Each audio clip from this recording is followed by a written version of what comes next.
안녕하세요. 최승윤 작가입니다. 오늘은 삼성전자의 앞으로 혁신이 있을 수 있을 것인가에 대해서 저의 개인적인 생각을 얘기해 보려고 합니다. 근데 이 삼성전자에 대해서 얘기를 하면서 저는 이재용의 개인적인 삶에 대해서 조금 더 초점을 맞춰서 생각을 해보려고 하는데요. 결국 기업의 혁신이라는 거는 그 기업의 CEO가 결단력이 있어야 되고 어떤 생각을 가지고 있느냐에 따라서 되게 다르다라고 생각을 하거든요. 물론 우리나라라던가 한 기업이라던가 이런 것들이 CEO가 자리를 비운다고 해서 무너지거나 하지는 않아요. 우리나라도 대통령이 이렇게 일을 못할 때도 있었고, 삼성전자도 이제 이재용 회장이 이렇게 구속돼가지고 그런 적이 있었지만 실제로 별로 삼성전자가 돌아가는데 당장 한 최소한 몇 년은 별로 이렇게 타격이 없었다란 말이죠. 그런 관점에서 보면은 회장이나 대통령이 뭐가 중요하냐라고도 할 수 있지만 지금 글로벌 기업들을 보면은 테슬라의 일론 머스크나 엔비디아의 젠슨 왕이나 아니면은 인텔이 몰락한 것도 어떤 CEO를 잘못 써서 그렇다. 그래서 CEO가 바뀌었더니 주가가 올라간다. 스타벅스도 그전 CEO를 해임하고 새로운 CEO를 영입을 하니까 다시 또 주가가 올라가거나, 그러니까 CEO의 능력이 굉장히 중요하단 말이죠. 물론 이 사람이 실무에 대해서 아는 게 없다고 하더라도 CEO가 어떠한 비전을 가지고 어떻게 회사를 이끌어 가는지가 어떻게 보면 갈수록 더 중요해지는 세상이 되고 있어요. 그래서 야, 이재용이 중요하냐? 그리고 애플이나 다른 데처럼 물러나야 된다라고 얘기하시는 분들도 있을 텐데, 그럴 수도 있죠. 그럴 수도 있는데, 어쨌든 지금은 삼성전자의 회장으로 되어 있고, 간판으로 있는 거잖아요. 물론 세습은 안 하겠다라고 본인도 얘기를 했어요. 그다음부터는 전문 경영인이 올 수도 있겠죠. 하지만 지금 상태에서는 어쨌든 회장으로 있는 상황에서는 혁신이 있을 것인가에 대해서 생각을 안 해볼 수가 없다라는 거죠. 왜냐하면은 기업의 주가는, 저도 이번에 사실 제일 실패한 투자 중에 하나가 삼성전자인데, 저는 삼성전자에 대해서 되게 좋은 이미지를 가지고 있어요. 제가 옛날에 이렇게 좀 사업을 했었을 때 국내 여러 기업들이랑 일을 했었는데, 그 중에서 그래도 가장 깨끗하고 가장 깔끔하게 일하는 데가 삼성전자였거든요. 다른 데들도 대기업이었는데 비교할 수 없을 정도로 삼성전자는 일 처리가 깔끔하더라고요. 그래서 이번에 저도 8만 원대 정도에 들어가서, 왜냐면 그때 왜 들어갔었냐면은 그래도 우리나라에서 미국 기업처럼 움직이는 데는 삼성전자밖에 없다라고 해서 실적이 잘 나와서 들어갔는데, 실적이 잘 나왔음에도 이렇게 주가가 곤두박질을 쳤죠. 그러니까 결국에 기업의 주가라는 거는 이 기업이 지금 얼마나 가치를 가지고 있느냐. 그러니까 사실 삼성전자가 지금 10만 원을 가던 20만 원을 가던 이상하지 않다라고 봐요. 우리나라 코스피도 지금 당장 5,000포인트 가도 이상하지 않잖아요. 밸류에이션을 어차피 제대로 받을 수가 없으니까. 그렇다고 하더라도 결국에는 성장하고 혁신하는 기업이 현대사회에서는 살아남는 건데, 그렇기 때문에 삼성의 CEO의 역할이 더 중요하다라는 거죠. 그래서 저는 이재용의 삶을 돌아보면서 이 사람이 어떤 생각을 하고 있는지가 되게 중요하다라고 생각을 하는데, 이재용은 삼성전자의 아주 우리나라에서 제일 부잣집에서 자랐지만 되게 만나본 사람들의 얘기를 들어보면은 성품도 좋고 사람도 되게 멀끔하고 되게 의외로 소박하다. 왜냐면은 학교를 다닐 때도 아버지 직업이 뭐냐 하면 회사원이라고 적어놓고 그냥 일반인 친구들하고도 잘 어울렸다라고 해요. 그리고 그것보다도 더 약간 다른 재벌들이랑 좀 다른 점은, 제가 봤었을 때 그러니까 경영권 전쟁이 없었던 평탄한 삶을 살았다라고 볼 수 있을 것 같아요.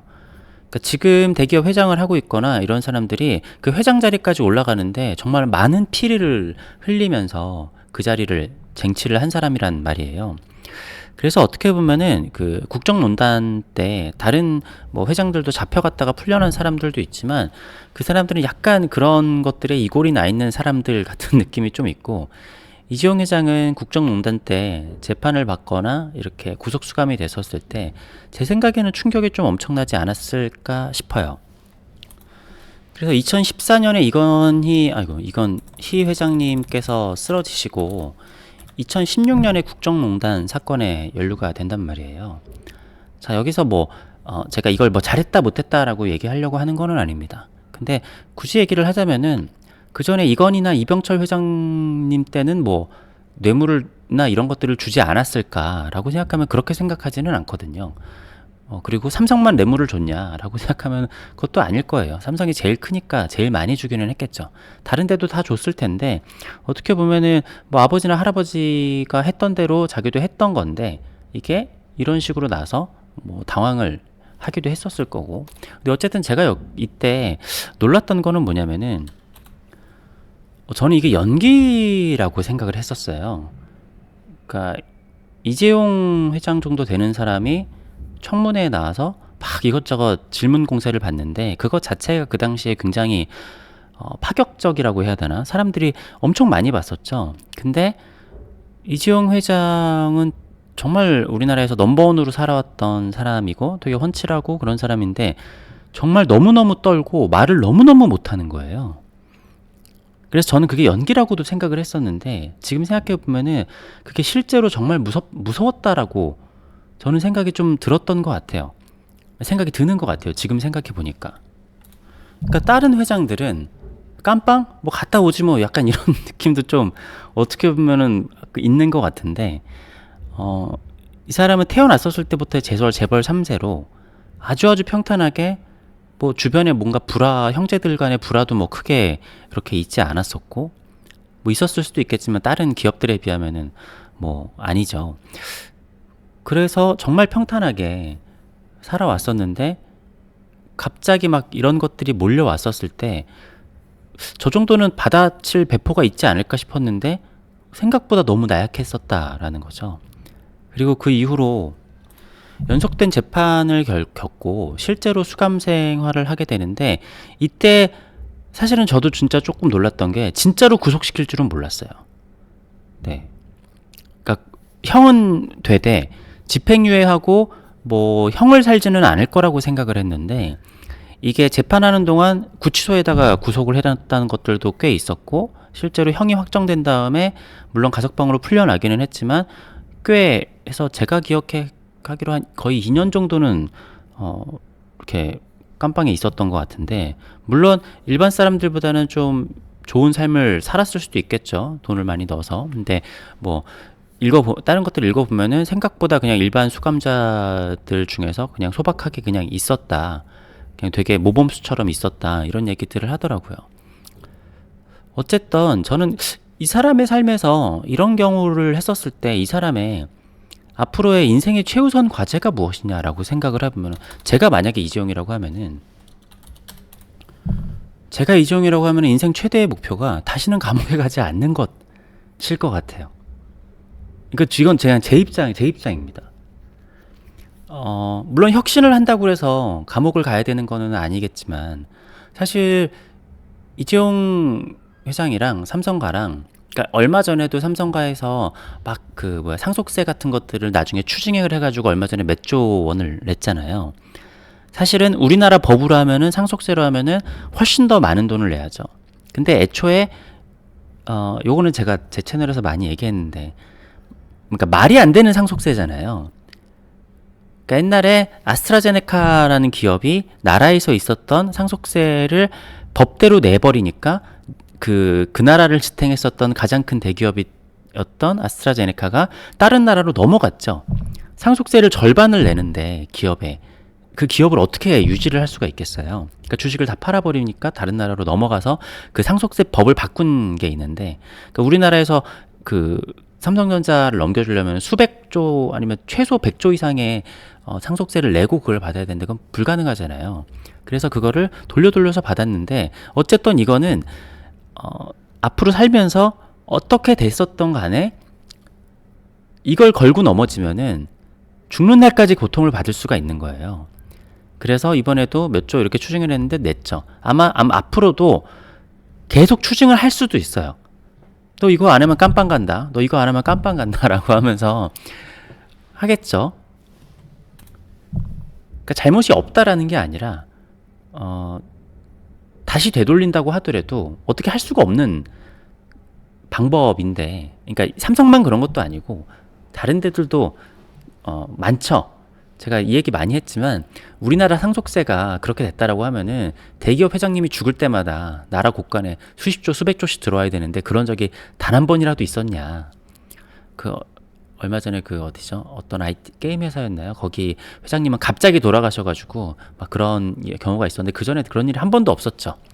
네, 어쨌든 간에 뭐 제가 이재용 회장이라고 하면은 혁신 좋죠. 제가 봤을 때 이재용의 의지도 있어요. 삼성전자를 아버님과 할아버님의 유지를 이어받아서 더 크게 키우고 싶고 뭐 혁신도 하고 싶고 막 그러는데 그러니까 일론 머스크 같은 사람들 보면 의욕도 굉장히 많잖아요. 근데 사실 이번에 트럼프가 안 됐으면은 일론 머스크도 깜빵 갔을 가능성도 굉장히 크거든요. 그러니까 이유가 어떻게 됐든 이유를 뭐를 꼬투리를 잡건 깜빵 갔을 가능성이 굉장히 커요. 그러면은 테슬라 주가도 떨어지고 혁신도 굉장히 좀 잘 안 되겠죠. 사람이 그래도 최소 1, 2년이라도 깜빵 갔다 오면은 그 다음에 어떻게 혁신을 하겠어요? 물론 사람의 역량에 따라 다른 거고 그렇겠지만 저는 어쨌든 혁신도 하고 싶겠죠. 하고 싶고 뭐 시도도 하고 할기는 할 것 같아요. 하지만 이 사람의 성향과 삶의 목표 자체가 그러니까 절대적으로 그렇다라기보다는 비교적 소극적으로 갈 수밖에 없다라고 생각을 한다라는 거예요. 비교적 소극적으로. 이 사람 입장에서는 그냥 할아버지하고 아버지도 어떻게 보면 죄를 많이 지었죠. 여러 가지 죄를 많이 지었는데 그래도 할아버지하고 할아버지는 나라를 일으켜 세운 약간 영웅처럼 취급을 받는데 본인은 어떻게 보면 아버지가 했던 거를 그냥 그대로 나쁜 짓은 그대로 이어받았는데 그러니까 자기는 3대째 총대를 메고 감옥에 갔고 그러니까 다른 형제들도 감옥에 가지 않았는데 감옥을 갔었고 어떻게 보면은 그때보다 더 뭔가 투명하게 살고 있는데 계속 지금도 그러니까 상속되고 승계받은 것 때문에 언제든지 추징을 받을 수 있고 언제든지 또 걸고 넘어질 수 있는 상황에서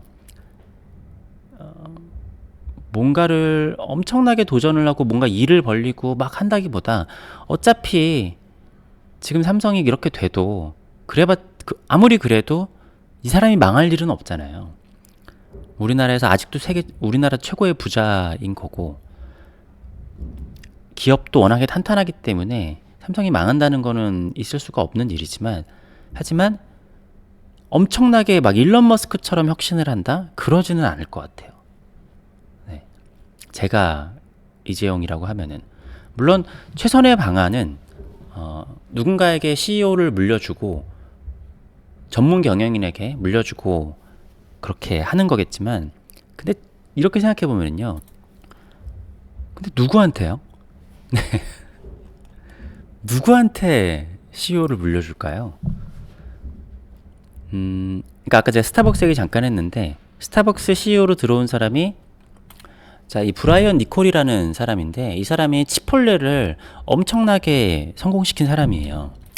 그래가지고 스타벅스도 다시 세운다라고 했는데 우리나라에서 전문 CEO도 사실은 제가 봤을 때 별로 없는데 이 사람이 어떤 기업을 받아가지고 기업의 회장 자리, CEO 자리로 가가지고 그 기업을 엄청나게 키운 그리고 그 규모 자체가 삼성전자 되는 그런 경험이 있는 삼성전자가 아니라 그 밑에 정도라고 하더라도 우리나라가 그런 문화가 아니잖아요. 그렇다고 해외 CEO를 영입해가지고 해봤자 기업 문화라 이런 것도 잘 안 맞을 거고 그런 거는 일본이나 우리나라에서도 실패한 사례들이 있었기 때문에 게다가 삼성전자는 국민 기업이에요. 삼성전자 CEO를 우리나라 누구한테 시킨다라고 해도 제가 봤을 때는 할 사람도 없을 것 같고요. 그 중압감을 누가 이겨낼 수 있을까? 물론 하게 된다라고 하면은 되게 뛰어난 사람은 하겠지만 어쨌든 제가 봤을 때 없어요. 네. 이걸 누구한테 줘요? 하도 안 받을 사람도 많을 거고. 그래서 망하면은 대한민국이 망하는데 아주 그냥 대역죄인이 될 수도 있기 때문에 어쨌든 이것도 쉬운 문제는 아닙니다. 그러니까 미국에 있다라고 하면은 이것들이 가능할 수도 있겠지만 우리나라에선 삼성 CEO를 맡길 사람도 없다라는 문제점이 있어요. 근데 어쨌든 간에 제가 이재용이라고 하면 네, 굉장히 저 일반인들과 다른 삶을 살아왔고 저도 만약에 저는 서민으로 살아왔지만 제가 뭐 감옥에 한 2, 3년 정도 갔다 왔다라고 하면은 글쎄요. 활발하게 뭔가를 더 혁신을 하고 내가 뭔가를 하고 막 적극적으로 살긴 좀 힘들 것 같거든요. 그런데 저의 지금의 생각은 청문회 때 벌벌벌 떨던 이재용 회장의 모습이 그게 실제가 아니었을까.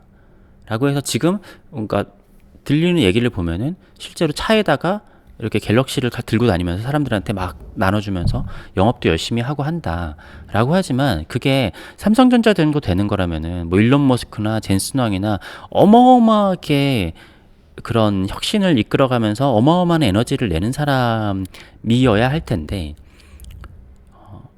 그러니까 제가 봤을 때 이재용 정도 되는 분은 일반인 분들보다는 훨씬 더 뛰어난 사람일 수 있어요. 근데 우리가 원하는 거는 일론 머스크, 젠슨왕 이런 사람이란 말이죠. 근데 이런 정도의 혁신을 가질 수 있는 사람인가 싶은 거죠. 뭐 그랬을 수도 있겠지만 어쨌든 자기가 거의 승계를 받자마자, 그러니까 이건희 회장이 쓰러지고 한 2년 후부터 국정농단이다 뭐 해가지고 사법 리스크 때문에 거의 2016년부터 이게 종료가 된 게 최종적으로 나온 게 21년도 후반, 그러니까 22년 정도, 그러니까 거의 6년, 7년 정도를 법정 싸움과 구치소에서 시간을 보내는 것도 굉장히 많았기 때문에 기업을 혁신적으로 이끌어가기 좀 어렵지 않나라는, 그러니까 개인적인 생각입니다. 틀릴 수도 있고 그렇기는 하죠. 그래서 결국에는 삼성전자 주식이 뭐 2배, 3배 갈 수도 있어요. 10만 전자 넘어가고 막 그럴 수도 있는데 최근에 글로벌 기업들은 CEO를 보고 투자를 한다라고 하면은 좀 어렵지 않을까라는 개인적인 생각입니다. 네. 그냥 얼토당토하는 얘기라고 생각하시면 되고요. 네, 그냥 그렇게 생각할 수도 있겠구나라고 생각하시면 되겠습니다. 감사합니다.